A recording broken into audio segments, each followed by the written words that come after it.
우리가 본문 말씀을 살피면서 예수님께서 오신 궁극적인 목적이 무엇일까?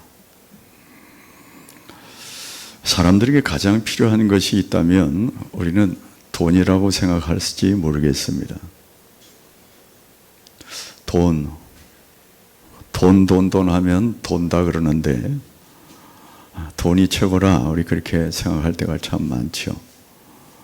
그런데 사실 따지고 보면 돈보다 더 중요한 것이 많이 있습니다. 행복한 삶이 훨씬 더 중요하고요. 우리의 영원한 생명을 위해서는 가장 귀한 것이 생명을 주시는 복음인 줄로 믿습니다. 저와 여러분이 인생 살아가는데 가장 귀중한 것은 우리 인생 모든 문제를 해결하신 예수 그리스도의 십자가의 승리, 그게 바로 복음인데 이게 우리에게 가장 큰 필요다, 그렇게 말할 수 있죠. 이 복음은 하나님의 능력이라고 사도 바울이 선포하죠. 로마서 1장 16절 말씀입니다. 내가 복음을 부끄러워하지 아니하노니 이 복음은 모든 믿는 자에게 구원을 주시는 하나님의 능력이 됨이라. 먼저는 유대인에게요 그리고 헬라인에게로다. 말씀드렸지만 유대인은 이스라엘 민족을 말하고 헬라인은 모든 이스라엘을 제외한 모든 이방 백성들을 말합니다. 예수 그리스도의 십자가의 복음이 모든 인류에게 구원을 주시는 능력이 된다고 말씀하고 있습니다. 그래서 이 복음을 믿음으로 받아들이는 자들마다, 믿음으로 받아들이는 나라마다 그 나라가 바뀌고 사람이 바뀌고 그의 삶 속에서 승리의 삶을 누리며 살게 되는 것이죠. 그래서 사도 바울을 통해서 사도행전 16장 31절 우리가 너무나 잘 아는 말씀을 선포하십니다. 주 예수를 믿으라. 그리하면 너와 내 집이 구원을 받으리라. 할렐루야. 얼마나 믿음이 귀한 것인지 말이죠. 우리가 읽은 이 말씀은 이사야서 61장 말씀인데 복음 선거를 좋아하시는 분들은 아이자야 61이라고 하는 그룹이 있습니다. 이사야를 영어로 아이자야 이렇게 부른다고 그래서 그냥 이사야 61장 이렇게 하면 좀 그런가요? 그래서 아이자야 61 이렇게 해가지고 자신들이 찬양 그룹을 만들어서 자신의 주제가 그렇다는 겁니다. 61장을 주제로 해서 우리는 찬양을 하는데 이 가장 중요한 내용들은 황폐한 땅을 회복시키시는, 무너진 성벽을 재건시키는 그런 일을 찬양을 통해서 하겠다, 그런 중심으로 모인 단체입니다. 한번 유튜브나 그런 것을 찾으셔서 그 젊은 찬양팀 61에 대한 찬양을 들으시면 참 은혜도 되고 참 힘도 나고 그렇습니다. 우리가 읽은 이 말씀은 이사야가 기록했는데 말이죠. 이사야는 우리가 아는 대로 예수님 탄생 700년 전에 활동하던 사람이지 않습니까? 그런데 그 사람이 이 내용을 기록했는데 어느 날 예수님께서 나사렛을 방문하셨는데, 그러니까 700년 후 아닙니까? 700년 후에 나사렛을 방문하셨는데 그날이 안식일이 되었습니다. 그래서 안식일에 회당에 들어갔는데 거기서 이제 예배를 드리고, 그런데 그날 마침 예수님 차례가 되었던지 예수님께 말씀을 전하기를 요청하셨는데 예수님이 그 성경을 받았는데 그 사람들이 이사야 두루마리, 이사야 성경을 주었습니다.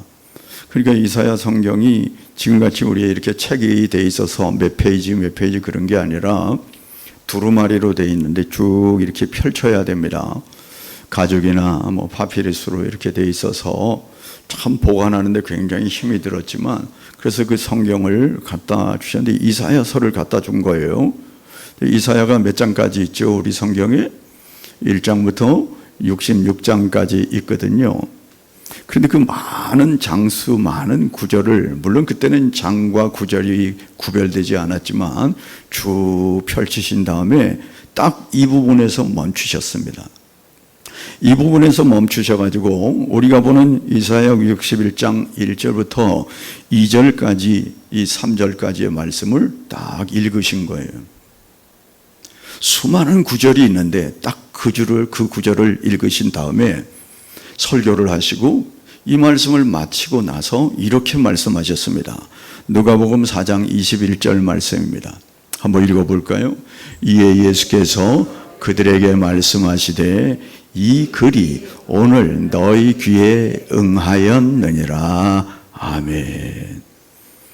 이야, 700년 전에 기록된 이사야서를 펼쳐가지고 딱 이 부분을 읽으시고 나서 설교하시고 나서 거기 앉아있는 사람들에게 이 글이 뭡니까? 지금 읽은 이 글, 우리가 지금 읽은 이 글이 오늘 너희 귀에 응하였느니라. 너희 귀에 응답되었느니라. 너희들이 지금 듣고 있는 이 사건이 바로 지금 그때 700여 년 전에 기록된 이 말씀을 너희들이 지금 보고 있느니라. 너희들에게 지금 응답되었느니라. 그렇게 선포하셨다는 겁니다. 야, 얼마나 사람들이 놀라기도 하고 또 이상하게 생각했을까요? 그런데 이 말씀을 자기에게 적용시키면서 곧 이사야가 말씀한 이 성경이 나를 말하는 것이다. 그렇게 선포하는 내용이라는 겁니다. 그러면서 이 내용은 곧 지금 공생애를 시작한 초기 사역이었는데 내가 지금부터 사역하는 이 사역은 이 목적을 위해서 하는 것이다. 그렇게 선포하는 것과 다르지 않았습니다. 그래서 이 말씀에 보면 예수님께서 이 땅에 오신 궁극적인 목적이 잘 기록되어 있습니다. 그래서 이 말씀을 깨닫고 감사할 뿐만 아니라 이 사명도 우리가 잘 감당했길 간절히 소원합니다. 그래서 세 가지 말씀을 살피려고 합니다. 주님께서 이 땅에 오신 목적이 뭔가? 첫째로는 1절 말씀입니다. 읽어보겠습니다. 주 여호와의 영이 내게 내리셨으니 이는 여호와께서 내게 기름을 부으사 가난한 자에게 아름다운 소식을 전하게 하려. 여기 하려 한다 이게 목적 아니겠습니까? 그러니까 첫 번째는 아름다운 소식을 전하게 하려고 오셨다. 그렇게 말씀하는 거죠. 그런데 그냥 가서 전하라 하지 아니시고 하나님께서 주 여호와의 영이, 주 여호와의 성령이 내게가 누구라고요? 이 말씀이 나에 대해서 응했다고 말하니까 자신 예수 그리스도를 말하는 거죠. 여호와의 하나님의 영이 나에게 내리셨는데 이는 이유가 있다는 거예요. 이는 여호와께서 내게 기름을 부으사. 이게 물리적인 기름을 부었다 그 말이 아니라 성령으로 충만케 하셨다 그런 의미입니다. 여호와의 영을 내리신 이유가 뭐냐? 기름을 부으시려고. 기름을 부었다 그 말은 우리가 잘 이해하기 힘든데 이스라엘 백성들에게는 기름을 붓는 직책이 있었습니다. 그것은 제사장이나 왕이나 선지자가 세워질 때에 실제로 기름을 부으면서 위임식을 행했던 것이죠. 그러니까 하나님께서 하나님의 영을 예수 그리스도에게 부어주신 이유가 있는데 왕의 역할, 제사장의 역할, 선지자의 역할을 하도록 그렇게 사명을 위임해서 이 땅에 보내셨다. 실제로 예수 그리스도는 유대인의 영적인 왕이 아니었습니까? 뿐만 아니라 자신의 몸으로 완전한 제사를 드린 대제사장이기도 하셨고요. 그리고 하나님의 뜻을 백성들에게 선포하고 증거하고 가르치는 선지자의 역할도 잘 감당하셨죠. 이 세 가지 역할을 잘 감당하도록 하나님께서 하나님의 영을 충만하게 부어주셨다. 그런데 누구에게요? 가난한 자들에게 복음을 가난한 자들에게 아름다운 소식을 전하게 하려고. 가난한 자다 그 말은요, 물론 실제적으로 가난한 자를 의미하기도 했습니다. 왜냐하면 예수님이 사역했던 대상들은 거의가 가난한 자들이었습니다. 거의가 소외된 자들이었습니다. 그런 자들이 많이 따라다녔고, 그리고 그들을 먹이시고 그들에게 말씀을 선포하신 거, 그거 실질적인 사실이었죠. 여러분, 그러나 꼭 가난한 자들만 복음을 받은 것은 아닙니다. 우리가 아는 대로 세리 마태 하는 이 사람은 굉장히 부자였지 않았습니까? 내가 재산의 절반을 가난한 사람에게 나눠주겠습니다 할 정도로 부자였습니다. 그리고 예수님의 시체를 장사 지냈던 아리마대 요셉도 굉장히 부자였습니다. 그러니까 꼭 가난한 자들에게만 복음을 증거하는 것이 아니라 대상을 초월해서 복음을 증거하는 것이죠. 그러면 실제로 이 가난한 자라고 하는 사람은 누구를 말할까요? 부자를 말하는 것은 아니지 않겠습니까? 여기 가난한 자라고 하는 것은 마음이 가난한 자를 말한다, 그렇게 보는 것이 정확합니다. 물론 가난한 자도 마음이 가난하고 부자이지만 마음이 가난한 자도 얼마든지 있지 않겠습니까? 마태복음 5장 3절에 주님께서 팔복을 말씀하시면서 이렇게 말씀하셨죠. 심령이 가난한 자는 복이 있나니 천국이 그들의 것임이요. 아멘. 심령이 가난한 자, 마음이 가난한 자, 그들에게 아름다운 소식을 전파하려고요. 여러분, 그렇게 마음이 가난한 자에게 아름다운 소식이 뭘까요?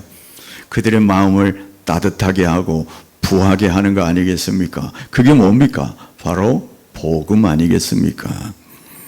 그렇습니다. 그러면 마음이 가난한 사람은 누구를 의미하는 것일까? 우리가 말씀을 통해서 살펴보면요, 첫째로는 자신의 죄인됨을 인정하고 자신이 무가치함을 인정하고 하나님 앞에 겸손히 엎드리는 사람, 그 사람은 마음이 가난한 사람이다, 그렇게 말할 수 있습니다. 예를 들면 성전에 바리새인하고 세리가 성전에 올라가서 기도한 얘기를 주님이 해 주셨지 않았습니까? 바리새인은 고개를 쳐들고, 하나님, 나는 저 세리와 같지 않음을 감사합니다. 나는 이 일회에 2번씩 금식 기도합니다. 하나님, 나는 이 내 주위에 내가 심지도 않은 근처에 11조도 합니다. 근처에 난 채소도 거두어서 11조도 합니다. 그게 자랑이고 그게 기도였습니다. 그런데 우리가 아는 대로 세리는 어떻게 했죠? 가슴을 치면서, 고개를 들지 못하면서, 이 가슴을 치는 것도 계속 가슴을 두드리며 치면서, 한 번 치는 것이 아니라 가슴이 미어지는 마음을 가지고, 하나님, 나는 죄인입니다. 하나님, 나를 불쌍히 여겨달라고 그렇게 간절히 자신의 무가치함을 고백하면서 하나님을 의지하면서 그렇게 울면서 기도했던 그 사람, 하나님께서 그를 받으시고 바리새인의 기도는 받지 않으셨다고 주님 말씀하지 않으십니까? 그러니까 마음이 가난한 사람은 바로 이런 사람을 말합니다. 마음이 가난한 사람이 또 누구를 말할까요? 그 사람은 자신의 불행은 남 탓이 아니라 바로 내 죄 때문이라고 인정하면서 나의 이 불행은 오직 하나님만이 해결할 수 있다고 하는 그 고백을 가지고 주님께로 돌아오는 사람, 그 사람을 마음이 가난한 사람이다, 그렇게 말할 수 있습니다. 예를 들면 성경에 누가복음 15장에 나타나는 탕자와 같은 사람이라 할 수 있습니다. 탕자의 이야기는 우리가 너무나 잘 압니다. 아버지의 재산을 챙겨서 멀리 떠났다가 다 허랑방탕하고 돼지가 먹는 쥐염 열매를 얻고자 했지만 주는 이가 없다고요.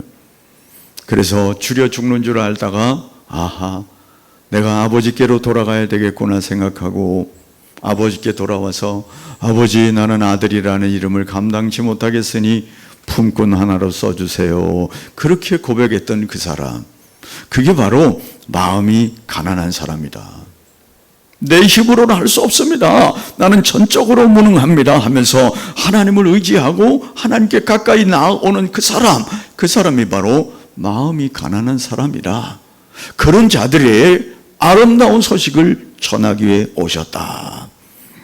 시편 107편 9절 말씀입니다. 그가 사모하는 영혼을 만족하게 하시고 줄인 영혼에게 좋은 것으로 채워주심이로다. 할렐루야. 줄인 영혼에게 좋은 것으로 채워주시는 이 좋은 것이 아름다운 소식입니다. 이 아름다운 소식은 구원의 기쁜 소식, 따뜻한 마음을 주시는 복음 아니겠습니까?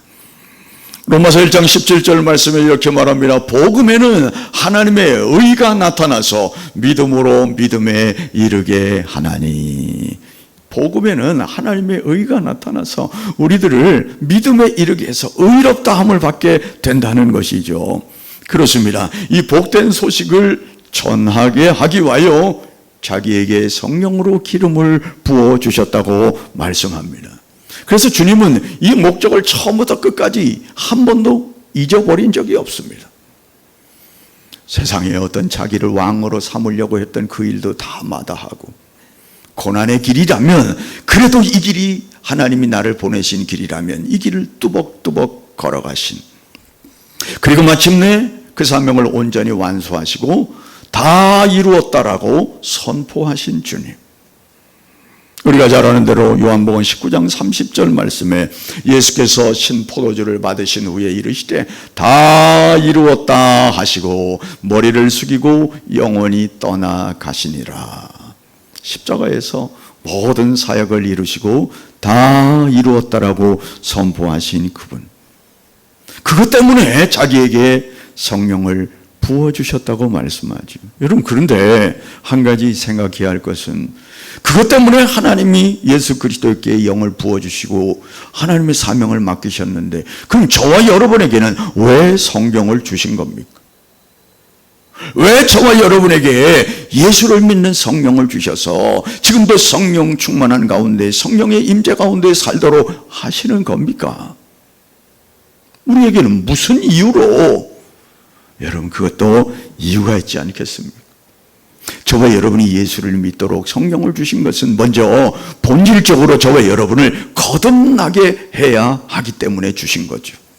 저와는 상관없는 몸이 되도록, 그리하여 하나님의 자녀로 삼도록 하나님이 그래서 우리에게 성령을 주신 것이고요.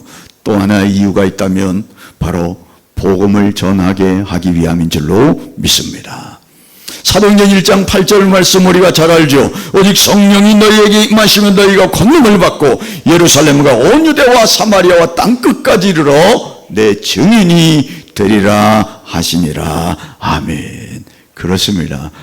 예수께도 복음 증거를, 아름다운 소식을 전파하기 위하여 성령을 기름 부어주셨지만 저와 여러분에게도 성령을 주신 것은 새로운 피조물뿐만 아니라 예수 그리스도의 복음을 증거할 수 있도록, 그러므로 우리가 성령의 내주하심을 즐기며 감사할 뿐만 아니라 그렇게만 살아가면 되는 것이 아니라 하나님의 인도하심을 따라 살 뿐만 아니라 성령으로 인하여 내가 구원받은 이 놀라운 소식을 전하도록 우리에게 성령을 주셨음을 기억할 수 있게 되기를 바랍니다. 이게 주님이 오신 목적이고요, 저와 여러분에게 성령을 주신 목적이기도 한 줄로 믿습니다. 두 번째, 주님이 이 땅에 오신 목적이 무엇인가? 1절 후반부에 기록되어 있습니다. 읽어보겠습니다. 나를 보내사 마음이 상한 자를 고치며 포로된 자를 자유를, 갇힌 자에게 노임을 선포하며. 이것 때문에 나를 보내셨다고 말씀하죠. 나가 누굽니까? 예수 그리스도. 예수 그리스도를 하나님이 보내신 이유가 마음이 상한 자를 고치게 하기 위하여. 여러분, 여기에 마음이 상하다 그 말은 아우 속상해, 그 정도의 상함이 아닙니다. 이 상하다고 하는 그 의미는 마치 접시가 땅에 떨어져서 산산조각이 난 그런 것을 의미하는 단어입니다. 그냥 조금 괴로운 정도가 아니라 너무 괴로워서 그의 마음이 산산조각이 나서 도무지 해결할 수 없는, 아무리 끌어모아도 조립이 안 되는 완전히 산산조각 난 그런 것을 상함이라. 주체할 수 없는 아픔, 감당할 수 없는 그 아픔, 그 그 아픔을 안고 살아가는 자들을 고치시려고. 고친다고 하는 단어도요, 그냥 아물게 해주는 그 정도가 아닙니다. 찢어지거나 끊어진 것을 끌어다가 그냥 조각조각 이어가지고 온전하게 만들어주는 그런 고침을 말하는 겁니다. 온전한 고침. 그것을 위해서 나를 보내셨다고 주님이 말씀하고 있습니다. 가장 큰 문제가 뭐죠? 인간이 도무지 해결할 수 없는 문제가 뭡니까? 죄 문제 아니겠습니까? 이 죄 문제를 주께서 해결해 주시고, 죄 때문에 상처난 마음, 죄 때문에 찢어진 마음, 갈라진 마음을 싸매고 치료해 주시려고 나를 보내셨다. 포로된 자에게 자유를 주시려고. 이 포로된다고 하는 것은 영적인 포로를 말합니다. 죄의 종살이를 하는 것을 말합니다. 죄에 끌려다니는 것을 말합니다. 그런 자에게 자유를 주시려고. 그 뒤에도 갇힌 자에게 노임을 선포하려고 한다. 이 갇힌 자도 하면 죄를 지은 것도 안타까운 일인데, 종소리 하는 것도 안타까운 일인데, 이제는 완전히 갇혀버렸습니다. 더 비참한 상황을, 더 절망적인 상황을 말하는 거죠. 죄의 종로하며 살아가는 비참한 삶을 뛰어넘어서 갇혀버린 상황, 사단 마귀에 갇혀버린 상황, 꼼짝하지 못하는 그런 것들에게 자유와 노임을 선포해 주시려고 그 일을 위해서 오셨다라고 말씀하고 있습니다. 저와 여러분의 인생의 근본적인 문제인 이 영적인 문제를 해결하기 위해서 기꺼이 나를 보내셨다, 그렇게 말씀하죠. 하나님은 우리를 지으셨기 때문에 우리의 심장 배부를 알 뿐만 아니라 멀리서도 나의 생각을 통촉하시고 다 아시는 분이라고 말씀하셔서 인생들이 어떤 고난을 당하고 있는지, 어떤 필요가 있는지 주님이 너무나 잘 아시기에 이 일을 위해서 보내셨다고 말씀하죠. 여러분, 그런데 문제는 예수님을 그렇게 기다렸던 유대인들이 무엇을 위해서 기다렸냐 하는 거죠. 자신의 이 죄 때문에 찢기고 상한 마음을 고쳐주십시오, 이것을 해결해달라고, 죄에 얽매여 살아가는 이 영적인 문제를 해결해달라고 그리스도를 기다린 게 아니었다는 거죠. 우리가 아는 대로 그들이 기다림은 로마로부터의 독립이었습니다. 그들의 기다림은 정치적인 문제였어요. 그들의 기다림은 배고픔의 해결이었습니다. 그래서 메시아를 애타게 기다린 거죠. 얼마나 큰 오해하며 착각입니까? 여러분, 그런데 문제는 오늘날도 이런 착각과 오해는 계속되고 있다는 거죠. 왜 교회에 오는가? 복 받으려고요. 무슨 복을 받으려고 하는가? 돈. 여러분, 당시 유대인들이나 우리나 지금 예수를 기다리고 있는 그 모습이 별반 차이는 없지 않는지. 물론 육체적인 문제 해결을 위해서 우리가 기도합니다. 그러나 그거는 부차적인 것이고 우리 영적인 문제를 해결받아야 할 줄로 믿습니다. 아니, 그것 때문에 오셨는데 순서를 바꾸고 있는 거죠. 너희는 먼저 그의 나라와 그의 의를 구하라. 그리하면 이 모든 것을 너희에게 더하여 주시리라. 더하시리라. 이 모든 게 뭡니까? 의식주입니다. 너희는 먼저 그의 나라와 그의 의를 구하라. 그리하면 이 모든 것을 내가 너희에게 나중으로 더 준다고 말씀하시는데, 우리는 이 나중 것을 찾고 있고 이 나중 것에 매여 있는 그런 모습. 아니, 주님이 오신 목적이 그게 아니라니까요. 주님이 오신 목적은 상한 마음을 고쳐주시고 포로된 자에게 자유를 주시려고, 영적으로 갇힌 자들에게 죄의 해방을 주시려고 오셨다는데 돈. 그건 부수적이라고 말씀하신다니까요. 우리에게 필요 없다고 말씀하는 건 아닙니다. 의식주가 반드시 필요하죠. 먹어야 살고 입어야 살고 살은 집이 있어야 사는데 주님 모르는 게 아니잖아요. 먼저 할 건 먼저 하고 나중 거는 내가 책임진다고 말씀하시는데 이스라엘 백성들이나 우리나 순서를 바꾸고 있는 이 모습. 여러분, 주님이 오신 목적이 뭡니까? 마태복음 1장 21절에 주님이 탄생할 때 이런 말씀하시면 아들을 낳으니 이름을 예수라 하라. 이는 이유가 있다. 이건 뭐라고요? 그가 자기 백성을 그들의 죄에서 구원할 자이심이라 하니라. 할렐루야. 주님이 오시는 이유가 있다. 그건 뭐라고요? 자기 백성을 죄에서 건지시려고 오신다고요. 죄에서.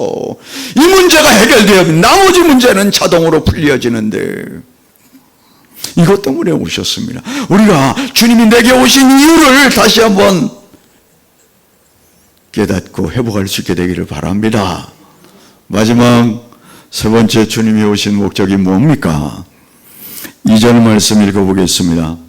여호와의 은혜의 해와 우리 주님의 보복의 날을 선포하여 모든 슬픈 자를 위로하시려고, 은혜의 해를 주시려고, 보복의 날을 선포해서 억압받는 자들에게, 슬픔한 자들의, 슬픔 당하는 자들에게 위로를 주시려고 오셨다고 말씀해요. 여러분, 은혜의 해가 뭘까? 은혜의 해는 희년을 말합니다. 희년은 우리의 생각하는, 우리는 별로 감이 오지 않는 그런 일이죠. 이 희년은 50년마다 오는 절기입니다. 50년, 7년씩 7번이 지난 이후에 안식년이 지난 7번의 안식년이 지난 다음 해를 희년이라고 말합니다. 레위기서 25장 10절 말씀을 읽어보겠습니다. 너희는 50년째 해를 거룩하게 하여 그 땅에 있는 모든 주민을 위하여 자유를 공포하라. 이 해는 너희에게 희년이니 너희는 각각 자기의 소유지로 돌아가며 각각 자기의 가족에게로 돌아갈지며. 아멘. 이게 희년을 하나님이 선포하고 제정하신 이유입니다. 50년이 돌아오면 그 해는 죄의 삭슬을 완전히 치러주는 것을 말합니다. 여기에 말하는 것은 모든 빚을 다 탕감해주고 노예로 살았던 사람은 다 자유인이 되고, 그리고 할 수 없어서 자기의 기업을 팔았던, 땅을 팔았던 그런 사람들도 50년 되면 그 땅을 다시 다 돌려주라는 게 원래 주인에게. 이게 희년입니다. 그래서 사람들은 희년을 기다리는 거예요. 이스라엘 백성들은 50년을 손꼽아 기다리는 겁니다. 그러면 내 빚을 다 탕감해 받는 그날이다. 그날에는 내가 지금 비록 종으로 살지만 할 수 없어 종으로 끌려왔지만 그날에는 내가 노임받은 내 집으로 돌아간다. 없어서 할 수 없이 자녀를 팔고 할 수 없이 밭을 팔았는데 50년이 되면 우리의 기업을 다시금 돌려받는 그날이니 얼마나 기다리는 날이겠습니까? 그런데 주님이 오셔서 그런 은혜를 선포한다고 말씀합니다. 이 말씀은 무슨 말씀인가? 주님이 오신 일은 우리의 삶을 완전히 뒤바꿔 주시는 삶을 주신, 역전의 삶을 주신다. 세 번째 우리에게 주시는 오신 목적은 역전의 삶을 주시기 위하여, 그 역전의 삶을 3절에서 분명하게 말씀하고 있습니다. 3절을 읽어보겠습니다. 무릇 시온에서 슬퍼하는 자에게 화관을 주어 그 죄를 대신하며 기쁨의 기름으로 그 슬픔을 대신하며 찬송의 옷으로 그 근심을 대신하시고. 할렐루야. 다 대신해 주려고 오신다. 대신해 주려고. 여기 보니까 화관이나 기쁨이나 찬송이 다 같은 얘기예요. 반복해서 말씀하시는 겁니다. 뿐만 아니라 죄나 슬픔이나 근심이나 이것도 다 같은 말이에요. 같은 의미잖아요. 반복해서 얼마나 하나님께서 우리의 역전의 삶을 주시려고 하는 것을 반복해서 말씀합니다. 화관을 주십니다. 죄라고 하는 것은 슬픔 때문에 뒤집어 쓴 그런 슬픔을, 그것 대신에 머리에 꽃을 심어주신, 꽃을 씌워주신다고요.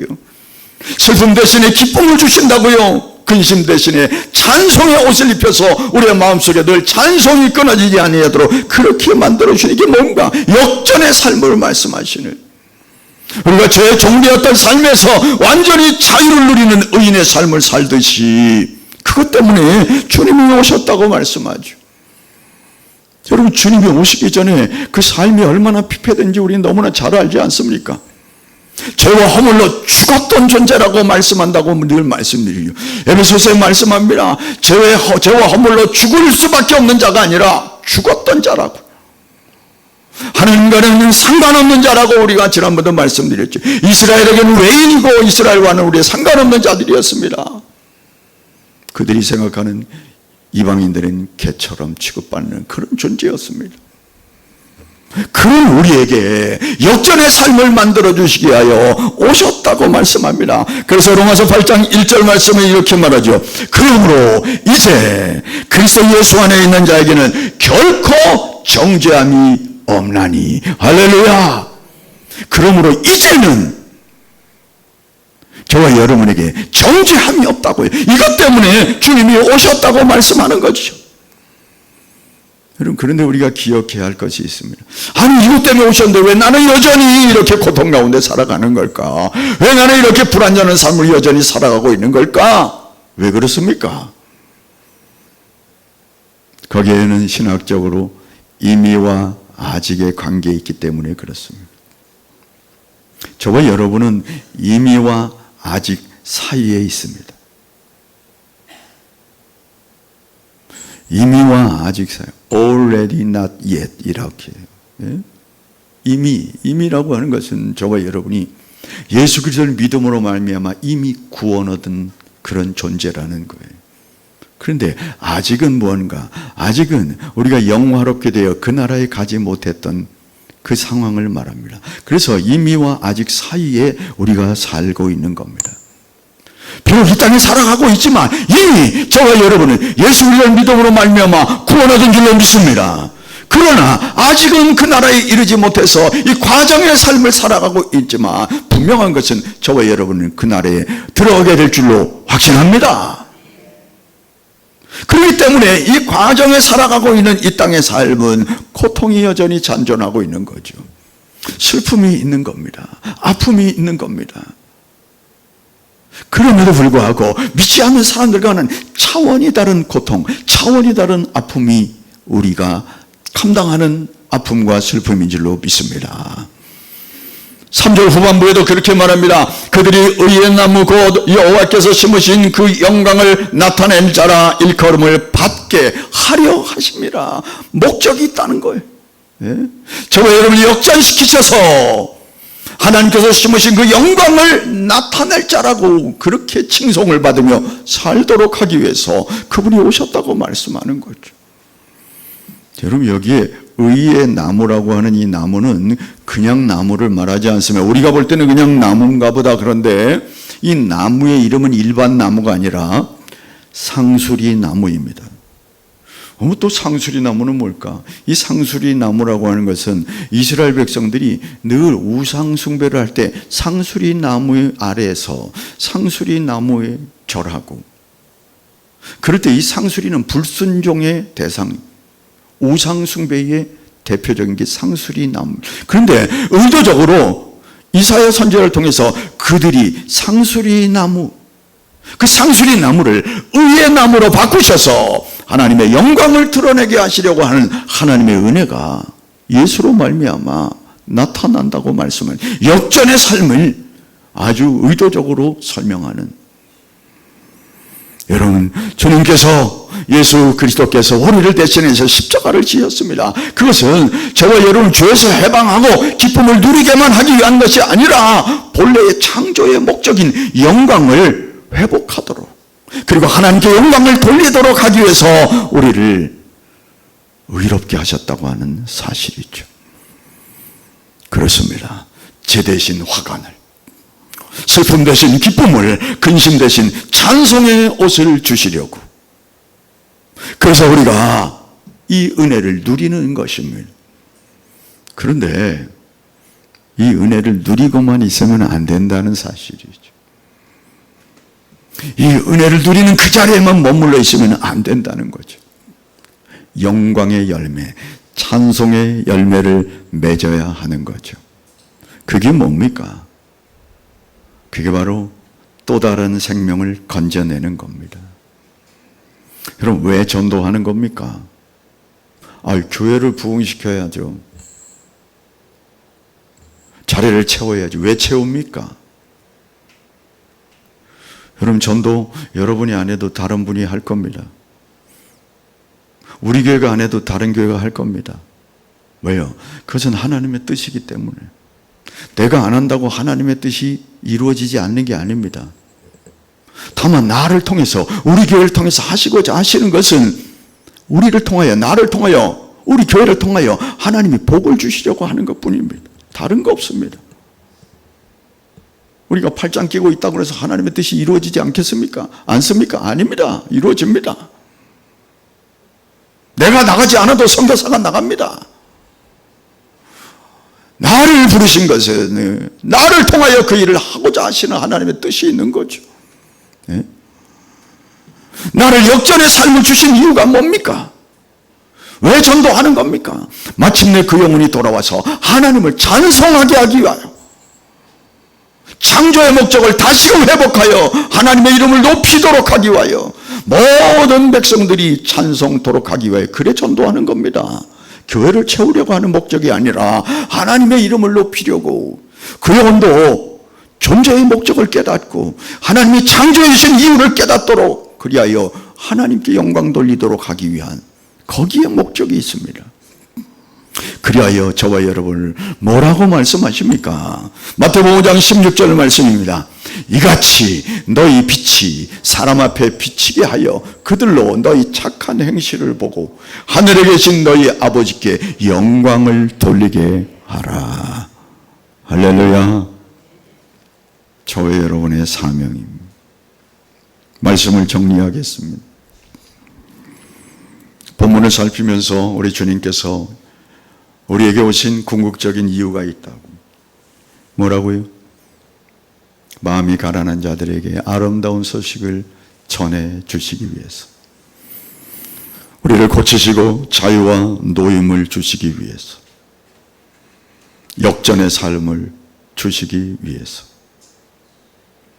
여러분, 그 사역을 700년 전에, 아니 그 이전에 창세기에 예언하시고 때가 되니 보내셔서 이 말씀이 나를 위한 것이야, 그렇게 선포하신 그 주님, 저와 여러분의 구원자 되심을 확신할 뿐만 아니라 늘 가난한 심령이 되어서 주님을 사모하고 더욱더 의지하고 하나님 맡기신 사역을 부족하지만 감당하도록 애쓰며 옆에 있는 사람들에게 착한 행실을 통하여, 아니 입술을 통하여 복음을 전파하여 그들도 이 복을 누리게 하는 저와 여러분 되시기를 주 이름으로 축복합니다.